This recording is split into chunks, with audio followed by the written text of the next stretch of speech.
Tiene la palabra el diputado País. Gracias, señora presidenta. Yo creo en lo esencial que nos estamos apartando del eje del debate. El eje del debate es el dictamen de la Comisión Bicameral en relación con el decreto 1953 y estamos rediscutiendo un proceso de canje de la deuda externa que ya está lanzado, que ha sido aprobado por los mercados internacionales y que apunta con toda seguridad a constituirse en un éxito que nos va a permitir ir solucionando la deuda todavía en default. Esto no es óbice, señora presidenta, a que se investigue la deuda originaria, pero también debemos hacernos cargos que los gobiernos constitucionales, desde 1983 en adelante, han renegociado varias veces esta deuda externa, esta deuda que está en default. Y que acá no estamos hablando de grandes bancos, sino de bonistas, algunos fondos buitres y otros bonistas como son jubilados alemanes o italianos o japoneses, que les tenemos que pagar y honrar la deuda. Eso no quita que si encontramos irregularidades, accionemos contra la banca internacional, contra los culpables de esas irregularidades y lo que hemos pagado de más, buscamos el resarcimiento. Esto lo podemos hacer en los tribunales internacionales y aún en nuestros tribunales. Tenemos la plenitud del ejercicio de ese derecho y no lo hemos renunciado nunca, señora presidenta. Ahora volvamos al decreto 1953.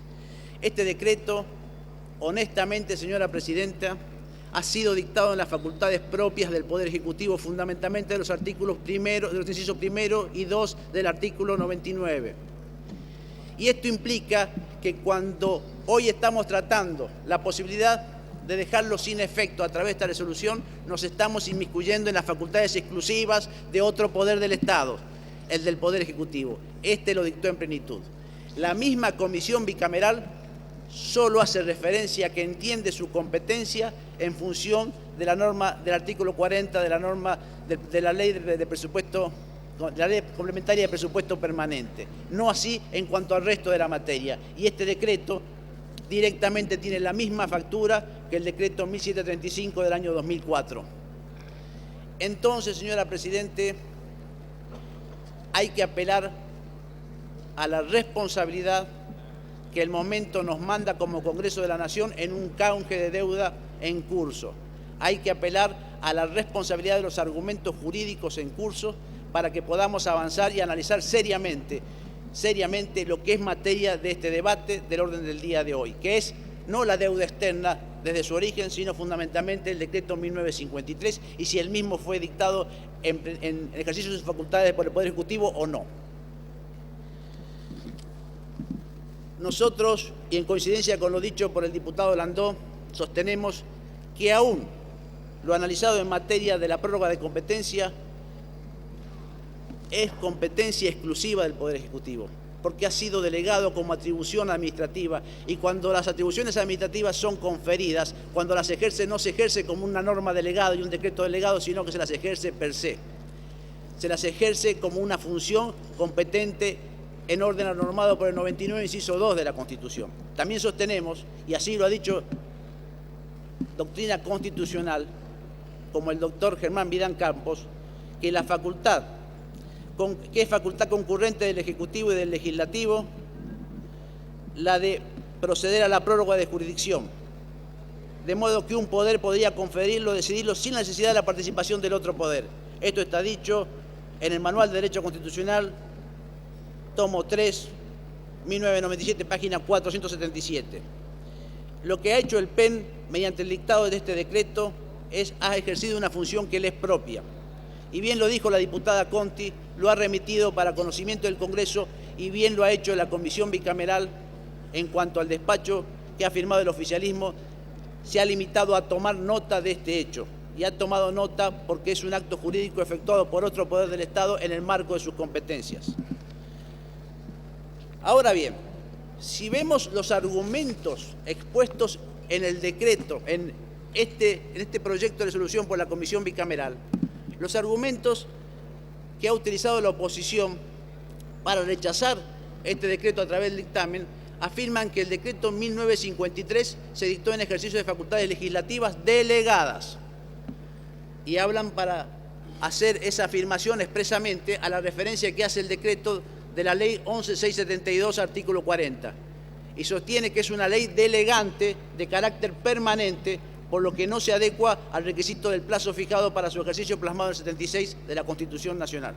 Esta ley, por cierto, es sabido por todos que es previa a la reforma de 1994. Destaca que esta ley delegante, que es anterior al 94, está plenamente alcanzada por las previsiones de la ley 26.519 y por supuesto que debe ser revisada por la Comisión Bicameral Especial. Lo que sí no menciona el dictamen, y creemos que ha sido una omisión imperdonable, es que la ley 26.519 prorrogó por un año la vigencia de las leyes delegantes preexistentes a la reforma de 94, como se viene haciendo por distintos motivos desde 1999. Por lo tanto, las leyes delegantes anteriores a la reforma, que no tenían plazo de vigencia, pasaron a tenerlo por lo dispuesto en la cláusula transitoria octava, y por ende, si tiene plazo de vigencia la 11.672, el ejercicio que hizo el Poder Ejecutivo, en el caso que interpretásemos que era una norma delegante, ha sido perfecto y ajustado a derecho.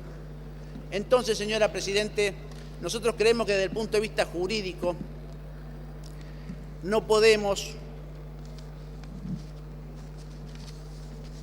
sostener que toda esta norma jurídica es inválida. A lo sumo y eventualmente en el caso del diferendo podríamos llegar a sostener la comisión bicameral que sería inválido la prórroga de jurisdicción, y ahí estaríamos analizándola en otros términos como lo estamos haciendo acá. Pero por supuesto que el decreto 1953 en su totalidad, que es una norma perfectamente válida y además es la derivación lógica, natural, de lo que le mandó incluso al Poder Ejecutivo la ley 26.547, que fue la ley que produjo la reapertura del canje. Entonces, si el Ejecutivo está ejecutando, está cumpliendo en el marco de sus atribuciones lo que ya mandó este Congreso por esta vía del decreto 1953, yo entiendo que más de uno está tratando nuevamente de avanzar y legislar sobre la ley 26.547. Y en función de ello, presenten un proyecto, le digo a la oposición, presenten un proyecto para derogar la ley 26.547, tratémoslo en las comisiones y después debatámoslo acá. Pero sepamos que tenemos un canje en curso, sepamos que el gobierno va a tener que rendir cuenta a este Congreso. El mismo decreto y la misma ley manda que se tengan que hacer los informes y lo podemos convocar al ministro que venga acá. Pero no le pongamos palos en la rueda en un proceso de renegociación del canje que es muy importante y muy trascendente. En función de esto, señora Presidente, vuelto el debate a este decreto, nosotros sostenemos que debemos ser absolutamente responsables, tanto en el contenido de lo que estamos haciendo y fundamentalmente en el momento, en la temporaneidad de lo que lo estamos haciendo. Hoy este canje está en proceso, señora Presidente, y lo que ha hecho Argentina es lo que viene haciendo el resto de los países y lo que ya hizo la Argentina en el 2005 y aprobado por ley. La ley 26.017 justamente ya aprobó la prórroga de jurisdicción. Nosotros, la ley 26.547, le mandaba al Ejecutivo que actuase en consecuencia y procediese a la reapertura del canje, y estamos actuando con la prórroga de jurisdicción. Y fundamentalmente lo que hace Argentina no es más ni menos que lo que hacen otros países, por caso Brasil, que se lo muestra como un proceso exitoso, cuyos bonos globales tienen también prórroga de jurisdicción y legislación extranjera. Nada más, señora Presidenta.